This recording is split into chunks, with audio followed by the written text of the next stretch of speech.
Hi friends, എല്ലാവർക്കും നമ്മുടെ ചാനലിലെ പുതിയൊരു വീഡിയോയിലേക്ക് സ്വാഗതം. ഞാൻ തന്നെയാ. ഞാൻ കുറച്ച് ദിവസങ്ങളായിട്ട് ഒരു ന്യൂസ് കണ്ടിട്ട്, പക്ഷെ എനിക്ക് വീഡിയോ ചെയ്യാൻ പറ്റിയില്ല. പക്ഷേ ശരിക്കും പറഞ്ഞാൽ എനിക്ക് ഭയങ്കര സങ്കടം തോന്നുകയാണ്.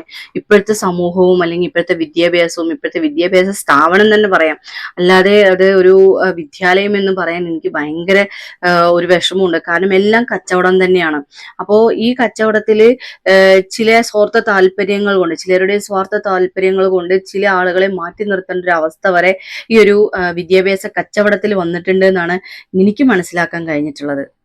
ഒരുപാട് കാലമായല്ലോ ഈ ഹിജാബുമായി ബന്ധപ്പെട്ടിട്ട് ഒരുപാട് പ്രശ്നങ്ങൾ നടന്നുകൊണ്ടിരിക്കുകയാണ്. വെറും 2-2.5 മീറ്റർ നീളമുള്ള ഈ ഒരു ഹിജാബിനെ ചൊല്ലി എന്നും പ്രശ്നങ്ങളാണ്. അതും ഇന്ത്യ എന്ന രാജ്യത്ത് മാത്രമല്ല, പല സ്ഥലങ്ങളിലും പല രാജ്യങ്ങളിലും ഈ ഒരു ഹിജാബുമായി ബന്ധപ്പെട്ടിട്ട് ഭയങ്കര പ്രശ്നങ്ങൾ നടന്നുകൊണ്ടിരിക്കുകയാണ്. പക്ഷേ ഞാൻ ചിന്തിക്കുന്നത്, ഓരോ മതത്തിനും അവനവൻ്റെതായ കാഴ്ചപ്പാടുകളും അവനവൻ്റെതായ നിയമങ്ങളും ഒക്കെ ഉണ്ട് അല്ലേ. അപ്പൊ അങ്ങനെയാണെങ്കിൽ ആ നിയമം അനുസരിച്ച് പോകുന്ന ഒരുപാട് ആളുകളുണ്ട്. ഇപ്പൊ ഞാൻ ഹിന്ദു മത വിശ്വാസിയാണ്. അതുകൊണ്ട് ഞാൻ രാവിലെ കുളി കഴിഞ്ഞു കഴിഞ്ഞാൽ പിന്നെ ഒരു ചന്ദനം വെക്കും, ഒരു പൊട്ട് തൊടും. കല്യാണം കഴിഞ്ഞതാണെങ്കിൽ ഞാൻ സിന്ദൂര രേഖയിൽ ഒരു സിന്ദൂരം വെക്കും. ഇങ്ങനെയാണ് ഹിന്ദുമത വിശ്വാസികളായ ഞാൻ ചെയ്യുന്നത്. അല്ലെങ്കിൽ ഹിന്ദുമത വിശ്വാസികളൊക്കെ ഏകദേശം അങ്ങനെ തന്നെ, കല്യാണം കഴിഞ്ഞ ആളുകളൊക്കെ ഇങ്ങനെ തന്നെയാണ് ചെയ്യുന്നത്. പിന്നെ കല്യാണം കഴിഞ്ഞ ആളുകൾ പഠിക്കാനും പോകുന്നുണ്ടല്ലോ, അപ്പൊ അവരും ഇതുപോലെ തന്നെയാണല്ലോ ചെയ്യുക. പിന്നെ ചിലപ്പം കയ്യിൽ വളയിടും, ചിലപ്പോൾ ചരടൊക്കെ കിട്ടും. അമ്പലത്തിൽ നിന്ന് പൂച്ച കെട്ടിയ ചരടൊക്കെ ഉണ്ടാവും, അപ്പൊ അതൊക്കെ കെട്ടാറുണ്ട്.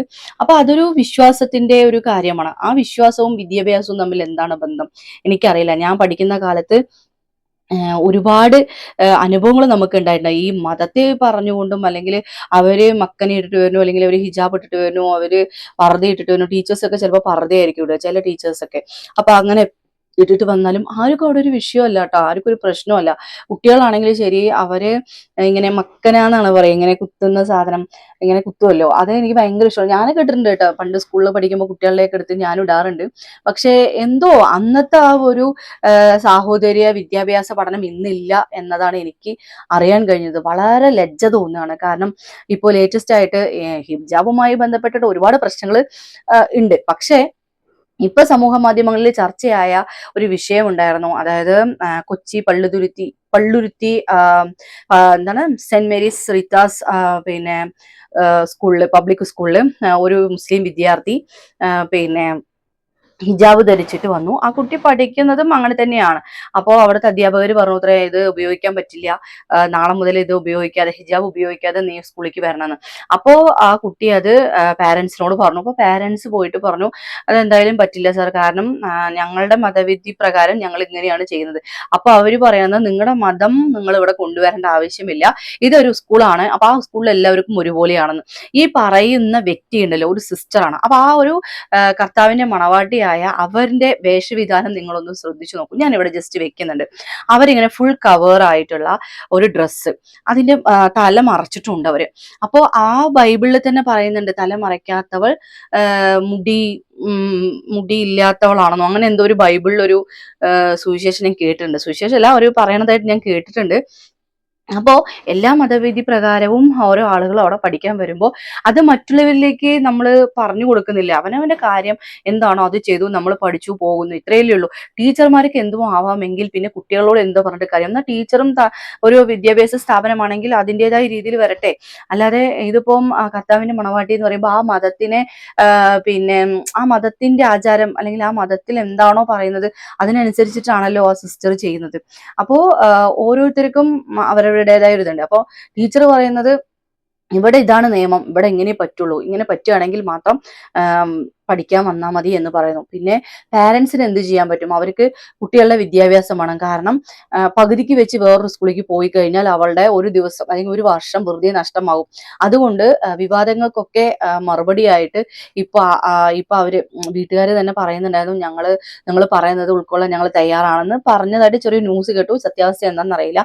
അത് പേടിച്ചിട്ടാണ്, അതായത് കുട്ടിന്റെ വിദ്യാഭ്യാസം നഷ്ടമാവാതിരിക്കാൻ വേണ്ടിയിട്ടാണ് അവർ ആ ഒരു കാര്യം പറഞ്ഞത് തന്നെ. അപ്പൊ അത് എന്ന് വിചാരിച്ചിട്ട് നിങ്ങൾ പറഞ്ഞത് അവിടെ നടത്തി എന്നൊന്നും നിങ്ങൾ വിചാരിക്കരുത്. കാരണം ഇത് വളരെ മോശം തന്നെയാണ്. കുട്ടികളിൽ ഈ മതം ഇൻജക്ട് ചെയ്യുന്ന ഒരു കാര്യമാണ് നിങ്ങളിപ്പോ ചെയ്തുകൊണ്ടിരിക്കുന്നത്. എല്ലാവരും ഒരേപോലെ വന്നു. ആ കുട്ടി തട്ടമിട്ടിട്ടോ അല്ലെങ്കിൽ പിന്നെ വെറും 2.5 മീറ്റർ ഉള്ളത് മുടി മറിച്ച് ആ ഹിജാബ് ഇട്ടിട്ട് വന്നതുകൊണ്ട് അവിടെ വേറെ പ്രശ്നങ്ങളൊന്നും ഉണ്ടാകുന്നില്ല. പക്ഷേ ഉള്ളിന്റെ ഉള്ളിലുള്ള ആ ഒരു മതവെറിയാണ് ഇങ്ങനെയൊരു പ്രശ്നം ഉണ്ടാക്കുന്നതാണ് എനിക്ക് മനസ്സിലാവുന്നത്. നമ്മളൊക്കെ പഠിക്കുമ്പോഴേ എല്ലാവരും ചിലപ്പോൾ ക്രിസ്ത്യൻസ് ഉണ്ടാവും. ക്രിസ്ത്യൻസ് അവരെ കൊന്തയിട്ടിട്ട് വരും. പിന്നെ മുസ്ലിംസ് ആയ ആളുകൾ തട്ടമിട്ടിട്ട് വരും. ഹിന്ദുക്കളാണെന്ന് വെച്ചാൽ പൊട്ട് കുത്തിയിട്ട് വരും. അതൊന്നും ഞങ്ങൾ നോക്കുന്നില്ല. നല്ല ഫ്രണ്ട്സ്, എടി പൊടി വാടി എന്തൊക്കെയാണ് വിശേഷം, സുഖമല്ലേ, അവിടുന്ന് ബിരിയാണി വെച്ച് കഴിഞ്ഞാൽ നമ്മുടെ അടുത്ത് കൊണ്ടുതരും. നമ്മൾ എന്തെങ്കിലും ചോറോ ചമ്മന്തിയോ എന്തെങ്കിലും ഉണ്ടെങ്കിൽ അവർക്ക് കൊടുക്കും. ഇങ്ങനെയൊക്കെ ഷെയർ ചെയ്ത് പോയ ഒരു ഒരു കാലം ഉണ്ടായിരുന്നു ഞങ്ങൾക്കൊക്കെ. ആ കാലഘട്ടത്തിലൊക്കെ പഠിച്ച വ്യക്തി തന്നെയാണ്, അങ്ങനെയുള്ള വ്യക്തികൾ തന്നെയാണ് ഇപ്പോ മതം പറഞ്ഞും മതത്തെക്കുറിച്ച് സംസാരിച്ചും ഒരു വിഭാഗത്തെ മുഴുവനും പിന്നെ എന്താ പറയാ മാറ്റി നിർത്തുന്നതൊക്കെ ഭയങ്കര വിഷമം തോന്നുകയാണ് കേട്ടോ. എന്തായാലും ഇനി എന്നാണ് ഇതിനൊക്കെ ഒരു മാറ്റം ഉണ്ടാവുക എന്നറിയില്ല. വിദ്യാഭ്യാസ മന്ത്രിമാര് പോലും പിന്നെ തലതാഴ്ത്തി നിൽക്കേണ്ട ഒരു അവസ്ഥയാണ് ഈ ഒരു വിഷയത്തില്. ഒരുപാട് പ്രയാസങ്ങൾ ഉണ്ട് കേട്ടോ എനിക്ക്. എന്ന് വെച്ച് കഴിഞ്ഞാൽ ഒരു മുസ്ലിം സമൂഹത്തെ തന്നെ പിന്നെ ഒന്നായിട്ട് ടാർഗറ്റ് ചെയ്ത് അവരെ മാറ്റി നിർത്തുന്നത് പോലെയൊക്കെ എനിക്ക് ഫീൽ ആവുന്നുണ്ട്. എന്നാ എല്ലാവരും അങ്ങനെ ഇല്ല താനും, എല്ലാവരും അങ്ങനെ ഇല്ല. പക്ഷെ ചില ആളുകൾ ഇതിനു വേണ്ടി കാത്തിരിക്കുന്നത് പോലെയാണ് എനിക്ക് ഫീൽ ആവുന്നത്. കാരണം ഈ ഒരു ഹിജാബുമായി ബന്ധപ്പെട്ട വിഷയം ഇങ്ങനെ പബ്ലിക്കിന് മുന്നിൽ വരുന്ന സമയത്ത് ഈ മുസ്ലിം വിരോധികളായ ഒരുപാട് ആളുകൾ അവർക്കതൊരു ഇപ്പൊ സംസാരിക്കാൻ ഒരു വിഷയമായി. അവരതിനെ മാക്സിമം യൂട്ടിലൈസ് ചെയ്തു.